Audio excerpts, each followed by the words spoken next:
फतेहपुर सीकरी किला और बुलंद दरवाजा। फतेहपुर सीकरी उत्तर प्रदेश के आगरा जिले में स्थित एक ऐतिहासिक नगर है जिसे मुगल सम्राट अकबर ने 1569 में बसाया था। ये 1571 से 1585 तक मुगलों की राजधानी रहा, लेकिन जल संकट के कारण इसे छोड़ दिया गया। यहाँ शेख सलीम चिश्ती की दरगाह, पंचमहल, दीवान खास और जामा मस्जिद जैसी प्रसिद्ध इमारतें हैं। बुलंद दरवाजा फतेहपुर सीकरी का सबसे विशाल स्मारक है, जिसे अकबर ने 1601 में गुजरात विजय के उपलक्ष्य में बनवाया था। ये 54 मीटर ऊंचा है और लाल बलुआ पत्थर से बना हुआ है। दरवाजे पर कुरान की आयतें और फारसी शिलालेख अंकित हैं, जो इसकी भव्यता को दर्शाते हैं। ये दरवाजा मुगल वास्तुकला, शक्ति और धार्मिक सहिष्णुता का दीवान खास फतेहपुर सीकरी। फतेहपुर सीकरी के किले में स्थित दीवान खास मुगल सम्राट अकबर द्वारा बनवाया गया एक विशेष सभा भवन था, जहां राजा महत्वपूर्ण मामलों पर चर्चा किया करते थे। ये भवन न केवल अपनी भव्यता बल्कि अपनी अद्वितीय वास्तुकला के लिए भी प्रसिद्ध है। इस इमारत की सबसे अनूठी विशेषता इसका केंद्रीय स्तंभ है, जो पूरी संरचना का केंद्र बिंदु माना जाता है। ये स्तंभ उत्कृष्ट नक्काशी से सुसज्जित है और इसके शीर्ष पर एक चबूतरा बना हुआ है, जहां अकबर बैठते थे। इस चबूतरे से चारों दिशाओं में पुलनुमा गलियारे जुड़े हुए हैं, जिन पर अकबर के मंत्री और खास दरबारी बैठा करते थे। माना जाता है कि यहाँ अकबर अपने नवरत्नों और विद्वानों से गुप्त मंत्रणाएं किया करते थे। दीवान खास का निर्माण मुगल स्थापत्य शैली के साथ साथ हिंदू और जैन वास्तुकला के प्रभावों को समाहित करते हुए किया गया है। इसकी दीवारों और स्तंभों पर इंट्रिकेट नक्काशी और अलंकरण देखने को मिलते हैं, जो उस समय की उत्कृष्ट कारीगरी को दर्शाते हैं। ये भवन न केवल प्रशासनिक चर्चाओं का केंद्र था, बल्कि यह अकबर की धर्मनिरपेक्ष सोच और विभिन्न संस्कृतियों के प्रति उनकी रुचि को भी दर्शाता है। आज दीवान खास फतेहपुर सीकरी के प्रमुख आकर्षणों में से एक है और यह भारत की समृद्ध ऐतिहासिक धरोहर का एक महत्वपूर्ण दीवान आम फतेहपुर सीकरी। फतेहपुर सीकरी किले में स्थित दीवान आम एक भव्य सभा भवन था, जहां मुगल सम्राट अकबर आम जनता से मुलाकात करते थे और उनकी समस्याओं को सुनते थे। ये भवन प्रशासनिक फैसलों और न्यायिक कार्यवाही के लिए इस्तेमाल किया जाता था, जिससे यह मुगल शासन की नीतियों और जनता के बीच एक महत्वपूर्ण कड़ी बन गया था।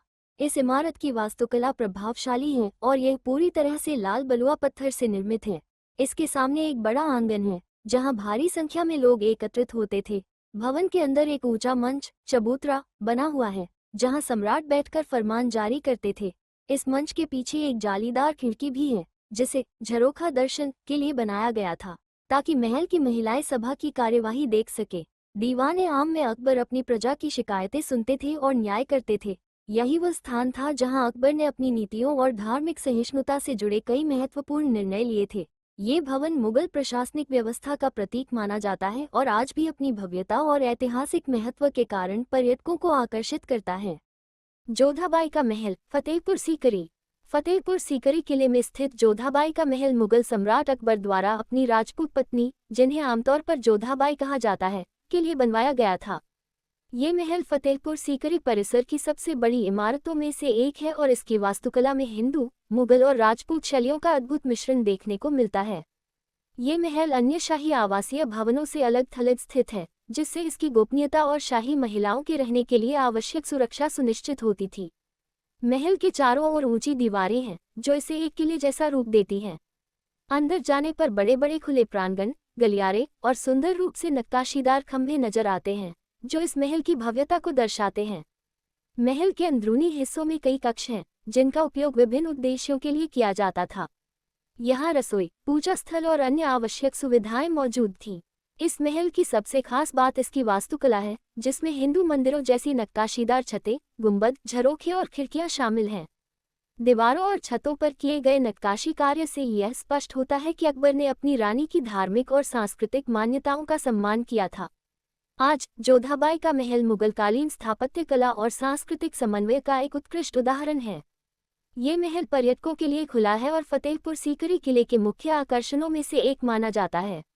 सलीम चिश्ती की दरगाह फतेहपुर सीकरी। फतेहपुर सीकरी किले के भीतर स्थित सलीम चिश्ती की दरगाह सूफी संत शेख सलीम चिश्ती की समाधि है, जो मुगल सम्राट अकबर के आध्यात्मिक गुरु थे। ये दरगाह भारतीय इस्लामी वास्तुकला का एक उत्कृष्ट उदाहरण है और इसे भारत की सबसे प्रतिष्ठित दरगाहों में गिना जाता है। माना जाता है कि जब अकबर को संतान नहीं हो रही थी, तब उन्होंने शेख सलीम चिश्ती से आशीर्वाद लिया। संत की कृपा से उन्हें पुत्र की प्राप्ति हुई, जिसे बाद में जहांगीर के नाम से जाना गया।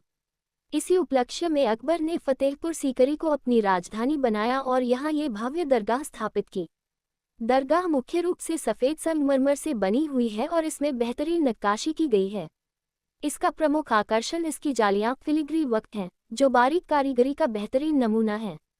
दरगाह के भीतर संत की मजार है, जहां श्रद्धालु आकर चादर चढ़ाते हैं और मन्नत मांगते हैं। ऐसा विश्वास है कि यहाँ मांगी गई मन्नतें पूरी होती हैं, इसी कारण देश भर से लोग यहाँ आते हैं। दरगाह के चारों ओर विशाल आंगन है, जिसमें मुगल काल की अन्य इमारतें भी स्थित हैं। ये दरगाह फतेहपुर सीकरी के प्रमुख धार्मिक और ऐतिहासिक स्थलों में से एक है और इसे देखने के लिए बड़ी संख्या में पर्यटक और श्रद्धालु आते हैं। ख्वाबगाह फतेहपुर सीकरी। फतेहपुर सीकरी में स्थित ख्वाबगाह मुगल सम्राट अकबर का निजी कक्ष था, जहां वे विश्राम करते थे और अपने महत्वपूर्ण निर्णयों पर विचार करते थे। ये भवन फतेहपुर सीकरी के अन्य शाही इमारतों में से एक है और इसकी वास्तुकला मुगल काल की बेहतरीन कारीगरी को दर्शाती है। ख्वाबगाह का अर्थ होता है स्वप्न कक्ष या नींद का महल। ये भवन दीवान एक खास के निकट स्थित है और इसे विशेष रूप से अकबर के निजी निवास के रूप में डिजाइन किया गया था। ये महल अन्य कक्षों की तुलना में अधिक गोपनीय और सुरक्षित था, जिससे स्पष्ट होता है कि इसे अकबर की निजी आवश्यकताओं को ध्यान में रखते हुए बनाया गया था। इस भवन की एक अनूठी विशेषता यह है कि इसमें एक अंडरग्राउंड भूमिगत कमरा भी मौजूद है, जिसे गर्मी के मौसम में ठंडा रखने के लिए डिजाइन किया गया था। यहाँ अकबर अपनी महत्वपूर्ण दस्तावेजों को सुरक्षित रखते थे और कुछ विशेष बैठकों का आयोजन भी किया जाता था। ख्वाबगाह की दीवारों पर सुंदर चित्रकारी और जटिल नक्काशी की गई है, जो उस समय की उन्नत कला और वास्तुशैली को दर्शाती है। इसमें एक बड़ा विस्तृत बिस्तरनुमा मंच बना हुआ है, जो ये संकेत देता है कि यह अकबर के विश्राम के लिए प्रयुक्त होता था। ये भवन न केवल अकबर की निजी जिंदगी की झलक देता है, बल्कि यह भी दर्शाता है कि मुगल शासक अपने वास्तुशिल्पीय कौशल के प्रति कितने जागरूक थे। आज ख्वाबगाह फतेहपुर सीकरी के सबसे दिलचस्प और ऐतिहासिक स्थलों में से एक है, जहां बड़ी संख्या में पर्यटक अकबर के निजी जीवन की झलक पाने। आनंद भवन फतेहपुर सीकरी। फतेहपुर सीकरी के किले में स्थित आनंद भवन मुगल सम्राट अकबर के मनोरंजन और विश्राम का स्थान था। ये भवन उनकी शाही जीवन शैली और सांस्कृतिक रुचियों का प्रतीक माना जाता है। इस भवन को विशेष रूप से आराम और आनंद के लिए डिजाइन किया गया था, इसलिए इसका नाम आनंद भवन रखा गया। इसकी वास्तुकला में मुगल, राजपूत और फारसी शैलियों का सुंदर मिश्रण देखने को मिलता है। यहाँ अकबर अपने नवरत्नों और दरबारियों के साथ बैठकर संगीत, कला और साहित्य से जुड़ी चर्चाएं किया करते थे। आनंद भवन की दीवारों और स्तंभों पर सुंदर नक्काशी और चित्रकारी की गई है, जो इसकी भव्यता को दर्शाती है। ये भवन हवादार और खुली संरचना वाला है, जिससे इसमें प्राकृतिक रोशनी और हवा का प्रवाह बना रहता था। यह इमारत अकबर की सांस्कृतिक और कलात्मक अभिरुचि का प्रतीक मानी जाती है। आज ये फतेहपुर सीकरी के ऐतिहासिक स्थलों में से एक है, जहां पर्यटक मुगलकालीन स्थापत्य कला और अकबर के जीवन के एक और पहलू को देखने के लिए आते हैं। पंचमहल फतेहपुर सीकरी। फतेहपुर सीकरी के किले में स्थित पंचमहल एक अनोखी और भव्य इमारत है, जिसे मुगल सम्राट अकबर ने बनवाया था। ये महल शाही परिवार, विशेषकर रानियों और महिलाओं के लिए एक मनोरंजन और विश्राम स्थल के रूप में बनाया गया था।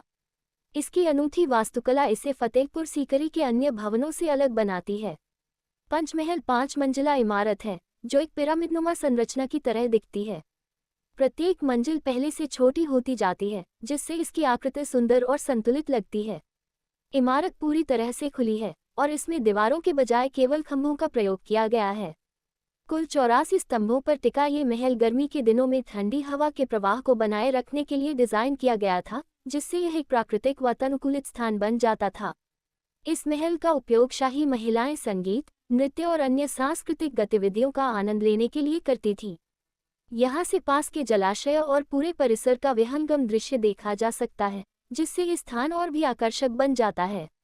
आज पंचमहल अपनी अनूठी वास्तुकला और ऐतिहासिक महत्व के कारण फतेहपुर सीकरी का एक प्रमुख आकर्षण है, जहां बड़ी संख्या में पर्यटक इसकी भव्यता को देखने आते हैं।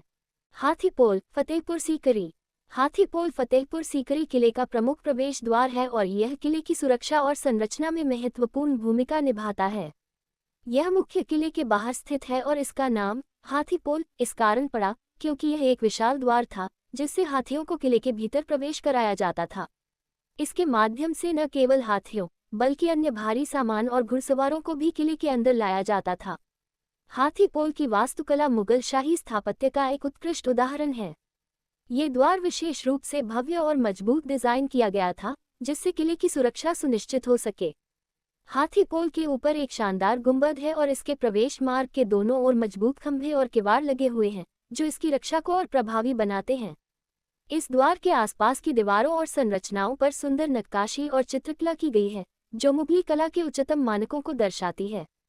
इसके आसपास की व्यवस्था से यह स्पष्ट होता है कि यह न केवल एक प्रवेश द्वार था, बल्कि किले की सुरक्षा के लिए एक महत्वपूर्ण रणनीतिक स्थान भी था। आज हाथी पोल फतेहपुर सीकरी किले का एक प्रमुख ऐतिहासिक स्थल है और पर्यटक यहां अकबर के शासनकाल की वास्तुकला और किले की सुरक्षा व्यवस्था को देखने आते। कारावनसराय फतेहपुर सीकरी। कारावनसराय फतेहपुर सीकरी के किले का एक महत्वपूर्ण हिस्सा है, जो मुख्य रूप से यात्रा करने वालों के विश्राम के लिए बनाया गया था। इसका निर्माण सम्राट अकबर ने किया था और यह रास्ते में आने वाले व्यापारियों और राजकीय यात्रियों के लिए एक विश्राम स्थल के रूप में काम करता था। ये सराय किले के बाहरी हिस्से में स्थित है और इसका उद्देश्य यात्रियों को आराम देने के साथ साथ उनके लिए खाने पीने और सोने की सुविधाएं प्रदान करना था।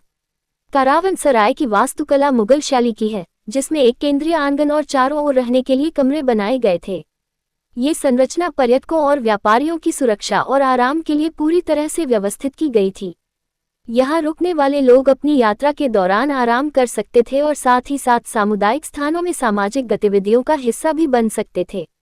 ये सराय मुगलों के समय में व्यापार और यात्रा को बढ़ावा देने के लिए एक महत्वपूर्ण कड़ी थी, क्योंकि यह एक प्रकार का मार्ग स्थल था जहाँ यात्री एक सुरक्षित और आरामदायक जगह पर रुक सकते थे। आज यह ऐतिहासिक स्थल पर्यटकों के लिए एक दिलचस्प जगह है, जो उस समय की जीवनशैली और यात्रा व्यवस्था को समझने का एक अद्भुत अवसर प्रदान करती है।